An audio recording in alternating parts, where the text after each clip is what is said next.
What's up, everybody? Welcome into the Bourbon Buzzed and Ballin podcast, and it's time to rate that shit. You got Kolby and Dut, and we got a Peerless Small Batch Bourbon. It's made by the Kentucky Peerless Distilling Company, and I'm gonna let you explain our rating system 1 through 4, and then we'll see what this Peerless is all about. Sure enough. If you're watching, you can see it behind me. If you're listening, we have a 1 through 4 rating system at Bourbon Buzz and Ballin. We like to rate things on level 1. That to us, it's not good. It's a brown bag. 2, it's getting a little bit better, but we call that a mixer. That might just be our standard daily drinker for our favorite mixed drink. 3, it's getting a little bit better. We call that on the rocks. And last but not least, the tried and the true, and the way that Kolby and I like to drink ours, that is neat. Neat. That's right. So like I said, we've got this Peerless Small Batch Bourbon made in Louisville, Kentucky by the Kentucky Peerless Distilling Company. The bottle, if you look at it, it looks just like a bourbon barrel, so it's a real pretty bottle. It's a no chill filtration, no water added, so barrel strength. Coming at you 111.6 proof. Wow. So nice proof. A little pricey. About $80. About $80. Hard to find, a little pricey. So we'll see what that's all about. Now I don't know what the exact mash bill is, but they call it their strictly sweet mash. So, you know, me liking them sweet bourbons, that also got my attention. They age it at least 4 years. So, you know, it's got good age to it. Where'd you pick this up at? At the ABC store, right down, okay. right around the corner. They had one. It's funny because me and my boss went in there on lunch, and they had one behind the counter up there on the shelf. And I'm getting ready to go birthday shopping for you down in the Dominican Republic, and so I didn't need any. But so we go in there and we're looking around. He was looking to see if there was anything unique. And it caught our eye up there behind the counter on the top shelf, and we asked about it, and she's telling us about it, showing it to us, and we're reading all about it, and he's looking at it, and he sets it down, and he's not going to buy it. And so I was like, well, he's not going to buy it, I will.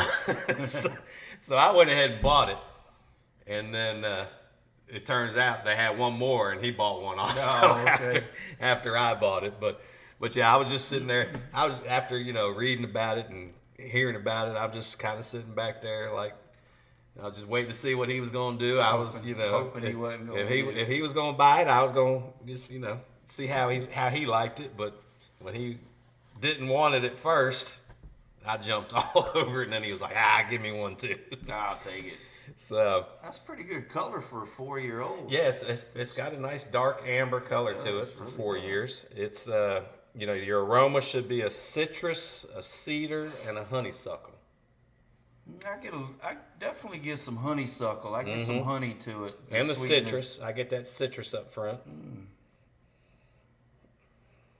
Yeah, and then he was telling me today, because I asked him, I said, have you tried your Peerless yet? And he said he hadn't tried his, but they went to the Prime Steakhouse in Charlotte last week, and they had a bottle of it, so he did get to try it. Oh, okay. And he liked it and said he said he liked it with ice cube in it.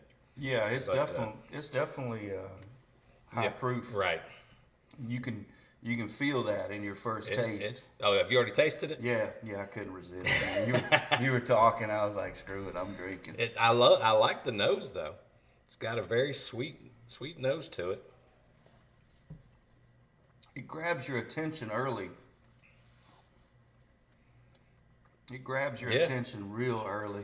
Well, now, what the way they describe the taste is caramel and oak up front, and then kind of finishes with cocoa and cinnamon. All right, so I definitely get the caramel and the oak up front because it hits you really dry up front with the oak side of it. And then it finishes a little spicy to me. It finishes real spicy, so that's my cinnamon. Yeah, I'm getting The cinnamon on the back end. I can see the cocoa and the cinnamon on the back end.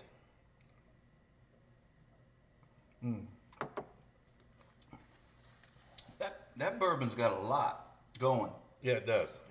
Got a lot of different flavors. Coats your mouth really, really nicely. Definitely, you can definitely feel the strength of that profile throughout the first and the back end taste.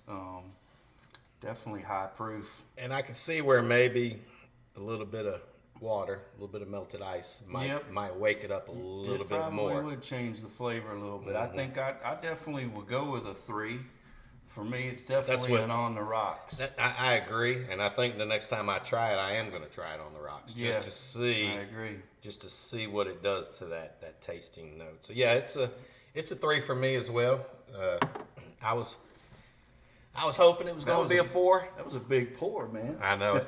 That was a big pour for 100 plus proof. Well, it's been 2 weeks, so I was making up for last week. Whew, and I guzzled mine. You down. did. Well, I was doing all the talking, and you were doing all the drinking. Well, that's what you bring me for. You don't think all this happened for no reason, do you? It's good, man. I like it.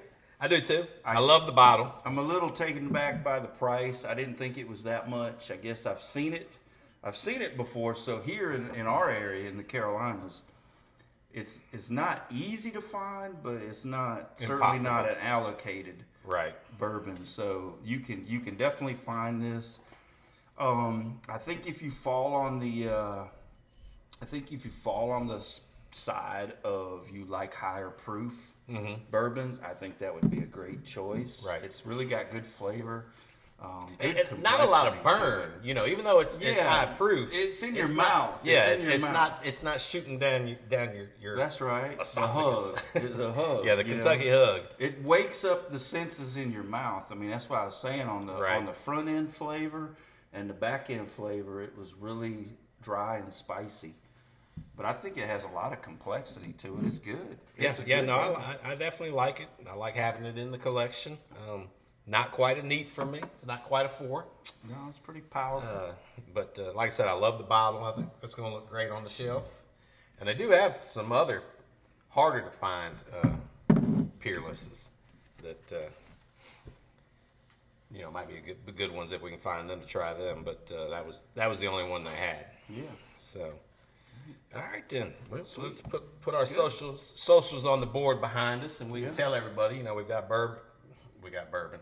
We've got TikTok and Instagram at Bourbon Buzzed and Ballin, and then we've got YouTube and look for our uploads. When do our uploads hit? We'll the sports talk that we do at the poker table. I usually upload that on Wednesday, and then this section at the bar for the Rate That Shit. I usually try to get that Friday. Sometimes if I'm early, it'll go up on Thursday, but mainly on Fridays. Cool. And then I usually drop a promo that we shoot, do a promo on Tuesdays and on Thursdays. So I try to get us some content, Tuesday through Friday. So yeah, hit us up on our email, bourbonbuzzandballinpr@gmail.com. Yep. We always like input from our watchers and listeners. Yeah, we got some feedback from the producer last week that we're still continuously growing every month. A lot of downloads going on, and so it's good to hear. Good to hear. Yeah, it means it's all for naught. That's right. We're not just doing this just to do it. No, it's good stuff, man. Good stuff. We got some good stuff coming to you. We still got the football's done, unfortunately, but we got March Madness kicking in, and you got the NFL Combine starting up, and then so we'll be talking draft coming up and got stuff spring like that. Football kicking off. If you're a Bama fan, that was one thing I wanted to talk about. I forgot to mention over there. Jalen Milroe. No, the XFL started. Oh, that's true. Did you watch any? I didn't. I got to admit, I watched the highlights of AJ McCarron. That's the only game I almost considered turning on the TV to. But even though AJ, I love you, I just couldn't do it. It's hard. It's hard. I do plan on researching the rosters. Yeah. And finding out who's playing on what team. Right. I did watch AJ's post game interview and stuff like that. Yeah. But no, because I guess they came from behind to win they it. did. I think they won at 18-15. He got a little like emotional. He did. He had his boys on the sideline with him. Yeah.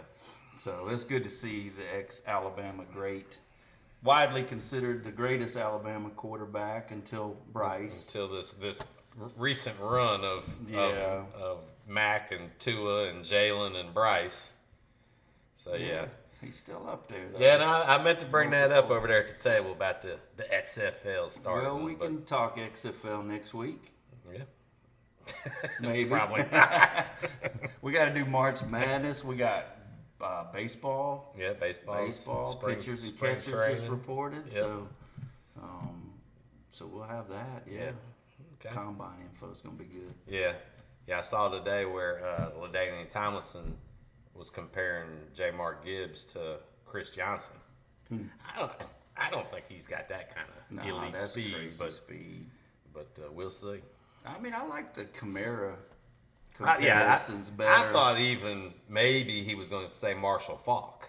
Yeah, that's really lofty. Well, but I mean, I know. same kind of Camara shorter seems stature. like almost the perfect analogy. I mean, he even looks kind of like Alvin Kamara. Well, the drill. the headline was, "You won't believe who LaDainian Tomlinson compares J. Mark Gibbs to," and that's why I was trying to think outside the box. I was like, well, maybe he's gonna say Marshall Faulk, but now he was say Chris Johnson. I was like, yeah, I don't see that.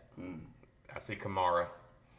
Chris Johnson was all speed. Yeah, all speed. Yep. I never really saw Jamar run away from people like Chris Johnson. He did a couple. He had a couple of those 80-yard touchdown runs. No, was it? Yeah, anyway.